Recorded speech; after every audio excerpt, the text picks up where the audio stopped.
Durante más de un año, con nuestro amigo Cachinardi, hicimos un espacio llamado Del Otro Lado de la Frontera, que era la búsqueda de música brasilera que los argentinos no conocíamos. Y la verdad que fue muy, muy estimulante y fue muy nutritivo. Brasil vive un momento, digamos que complejo en estos tiempos, porque se está debatiendo su futuro y tiene que ver con el futuro político y tiene que ver con un reflejo de lo que está pasando hoy en la sociedad brasilera. El 2 de octubre va a ser el día en el que los brasileros van a definir quién va a ser su futuro. Lula lanza un operativo de seducción, Bolsonaro sigue fortalecido a pesar de todas las barbaridades que fue haciendo a lo largo de la pandemia especialmente. Así que está bueno replantearnos el espacio y con Catín hablamos de, bueno, ¿por qué no hablamos un poco de lo que está pasando en Brasil? ¿Y por qué no hablamos un poco de lo que vaya sucediendo de aquí hasta las elecciones? Cacho, ¿cómo andás?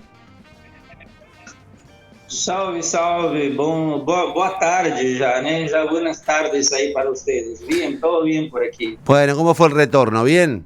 ¿Ya casado? Bien, ¿Asentado? bueno, todo muy lindo. La verdad es que fue un momento inolvidable, de reencuentro con amigos y bueno, una fiesta de casamiento en la Cordial cerca de la laguna tiene todo un significado personal. Así que fue muy lindo todo eso. Ya estamos de vuelta al Brasil, ¿no? En especial en Belo Horizonte, y bueno, con esa idea de retomar un poco la columna desde otro aspecto un poco más social y político por ahora, Uh-huh. y dejé un poco la música por ahora de lado para hablar de una cosa importante que es lo que está pasando en Brasil actualmente. Y en este primer día, bueno, me gustaría hacer un, una síntesis de algunas cuestiones. Voy a empezar hablándoles primero de una mañana fría en Belo Horizonte, en Minas Gerais.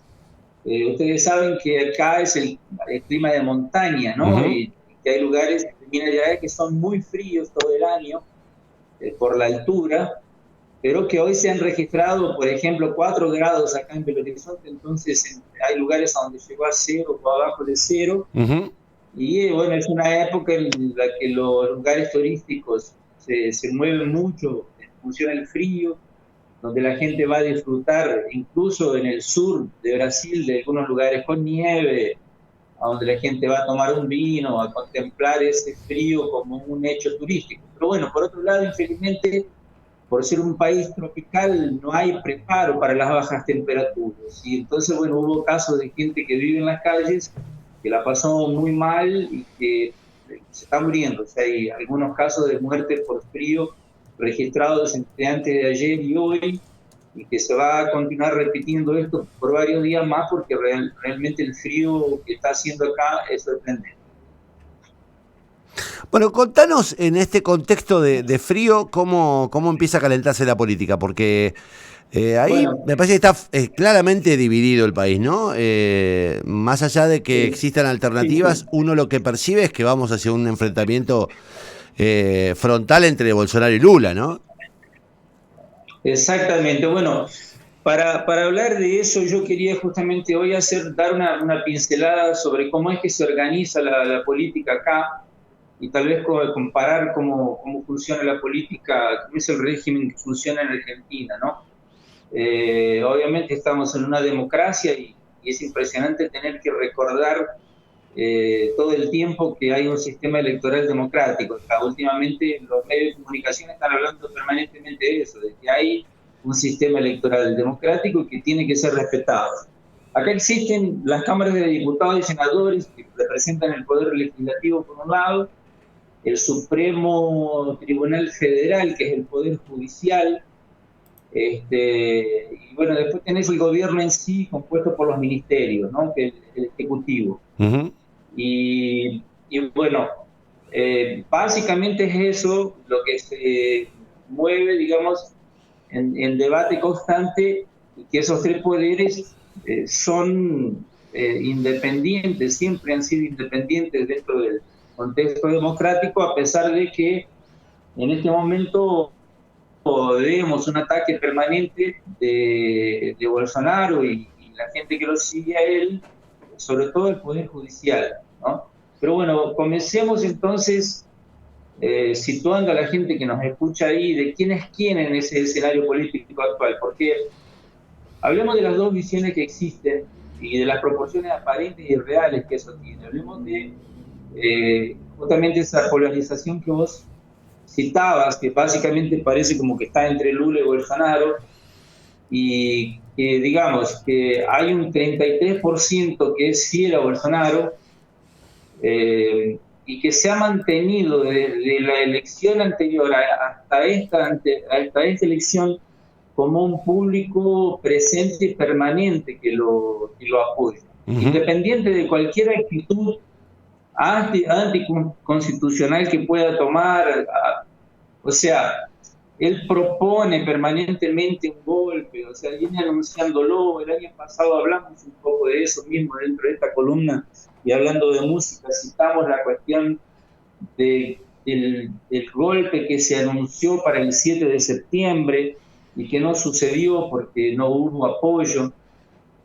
Bueno, esa gente sigue siendo fiel a Bolsonaro y es una derecha que se extremizó, se radicalizó y que sigue siendo fiel a cualquier propuesta que haga Bolsonaro. Él tiene ese electorado. ¿Y qué porcentaje se supone que es ese electorado duro de Bolsonaro? ¿Un 30%? Y son 30%, claro. Son 25%, o sea, cae ahí entre 25 a 30%, llegó a atingir 35%, que es un electorado fiel. Como te digo, se mantiene fiel a cualquier principio, o sea, no importa, no hay principio en ese caso, a mi parecer, ¿no? Y no hay principio, a mi parecer, porque lo que uno ve es que no hay un proyecto político, ¿no? Retomando un poco la idea de proporcionalmente quién es quién en ese electorado, tenemos un 67% restante, un 70% restante de la población que se divide entre otras vertientes. Por un lado, la izquierda, que ya sabemos, hemos sabido acá, que por un momento pasa por una situación de desgaste muy grande. Y que, bueno, ¿por qué quiero hablarles hoy de eso? Porque quiero situarlos de cómo viene toda esa situación y por qué desemboca en la situación actual. Tal vez la semana que viene podamos hablar un poco más detalladamente de la cuestión elección, pero hoy justamente quería hacer un perfil histórico de quién es quién en esta situación, en este sistema. Entonces, bueno, yo quería hablarles de un personaje que es el que proyecta a Bolsonaro en la elección anterior. ¿Y por qué sucede eso? Hablemos de Sergio Moro.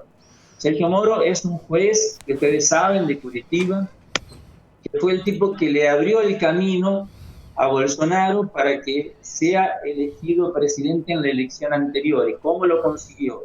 Retirando del camino a Lula, que tenía la mayor parte del electorado dispuesto a votarlo.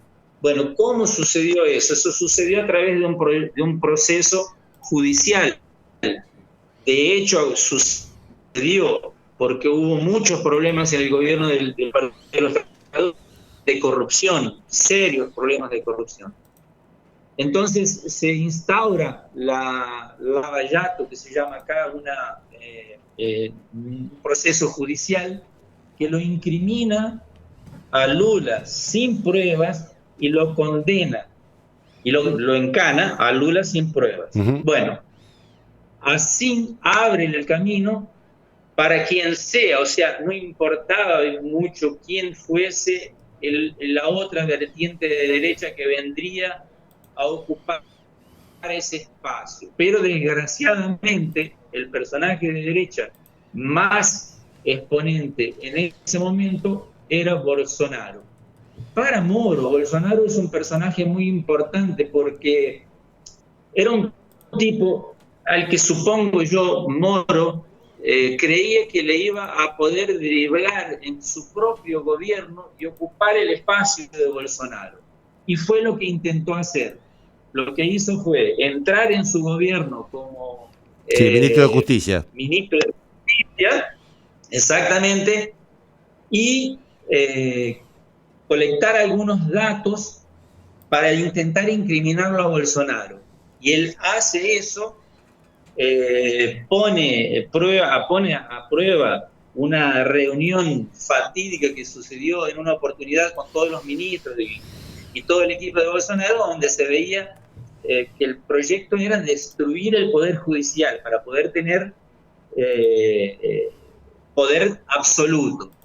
Y infelizmente no cae Bolsonaro, y ahí en buena hora que no cae, porque si no, no sé lo que hubiera pasado en ese momento. La cuestión es que Moro viene serrochándole el piso, intentando proyectarse, y no es lo que sucedió.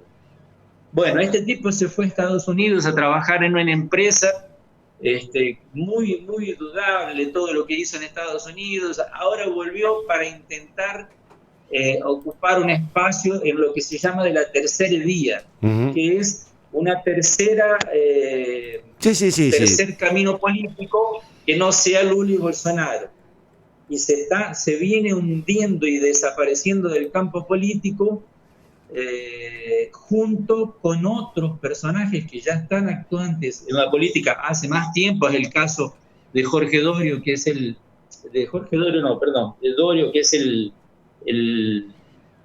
gobernador de San Paulo, y Doria, perdón, lo estoy confundiendo con Jorge Dorio ahí en Argentina. Sí.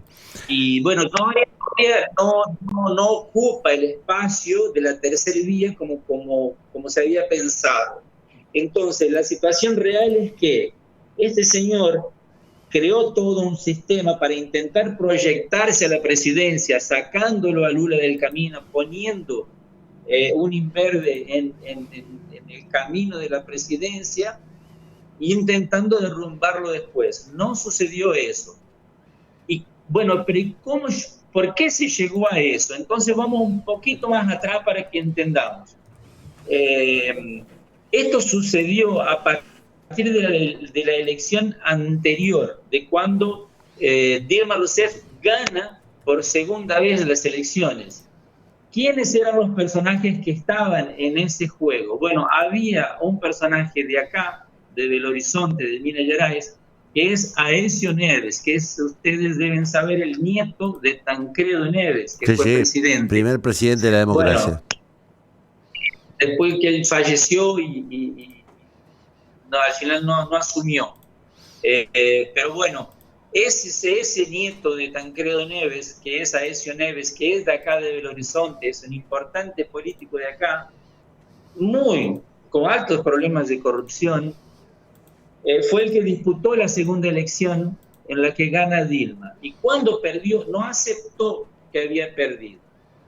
No reconoció que había perdido las elecciones. Y ahí empiezan a serruchar el piso a Dilma Rousseff, que termina con la impugnación del mandato de ella. Entonces todo esto comienza ahí, y en ese momento es que la derecha se extrema y se arma para intentar llegar al poder de alguna forma. Entonces esta reseña histórica que acabo de hacer es lo que sucedió a partir de ese hecho político, ¿no? Con la impugnación del mandato de Dilma Rousseff se abre un camino para sacarlo a Lula del camino. El autor de todo esto es Sergio Moro, que toma para sí la causa judicial, porque no existía esa causa. Él la asume, la llama para su dominio en Curitiba, y desemboca en lo que desembocó, que fue Lula preso, Bolsonaro como representante extremo de la derecha, y la desgracia que vivimos hoy, y esto lo digo en términos de ausencia de un proyecto político. ¿Por qué digo que es una desgracia? Bueno, hay gente que le parece bárbaro lo que está pasando, pero a mí me parece una desgracia porque no había un proyecto político.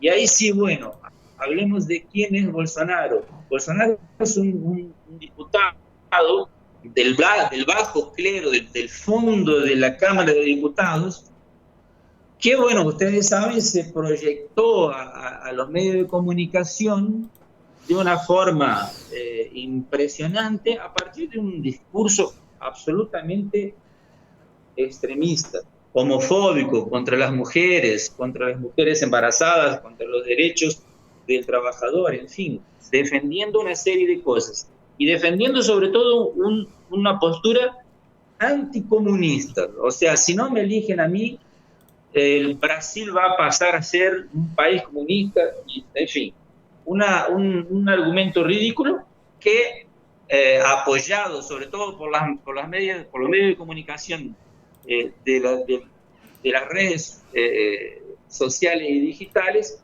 emplacó y dio el resultado que dio. Hoy estamos viviendo con bastante animosidad la posibilidad de que en octubre gane quien sea para que Bolsonaro salga de la vida política. Para concluir, lo que quiero decir es, fue creado la imagen de un mito, ¿no? Hay mucha gente que, esa gente que lo sigue a Bolsonaro, lo llama de mito, se refiere a él como un mito. Pero no pegó eso. Un mito se crea, un mito se inventa, un mito se construye. Y no pegó, eso no funciona. Con el tiempo esa idea del mito se va corrompiendo, y supongo yo que si Dios quiere y la Virgen nos acompaña, tendremos otro presidente que no sea ese personaje nefasto, y que esa idea del mito se diluya y que podamos dar un paso adelante en proyecto de gobierno, porque no hubo un proyecto de gobierno. Los ministerios no trajeron ninguna propuesta, porque no había una carta de propuestas. Sí, a ver, Cacho, en la elección anterior. Lo que vos mirás con asombro no es otra cosa de lo que está pasando en general, también en la Argentina, con la diferencia que ustedes ya han tenido la experiencia trágica de Bolsonaro. Uno lo que percibe, de acuerdo a lo que digamos va viendo en tu relato, es que ustedes están intentando salir de esa trampa de la antipolítica, y Argentina lamentablemente se asoma a un escenario de este tipo, pero será para seguir charlándolo la semana que viene, porque de verdad a mí me llama la atención la cantidad de coincidencias que se van dando en tu relato con un montón de aspectos que empiezan a aparecer en la Argentina.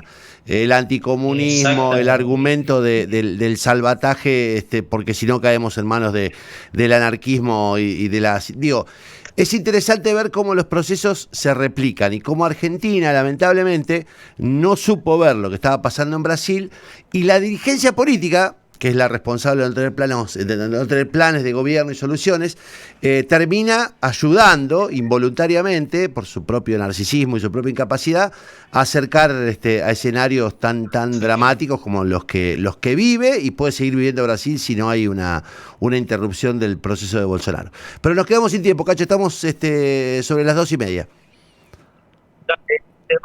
Que viene, seguimos hablando. Cierro diciéndoles que ayer fue el casamiento de Lula con Janja, sí, y que eso alimenta una esperanza para mucha gente que creyó en los gobiernos anteriores de él, que fueron muy positivos en algunos aspectos y que fueron muy negativos en algunos aspectos. Creo que la oportunidad de reconstruirse puede venir a partir de ese encuentro amoroso con esa persona con la cual él está, que parece ser una mujer muy interesante. Cacho, te mando un abrazo grande y gracias por el testimonio y el relato. Abrazo grande. Chao, querido.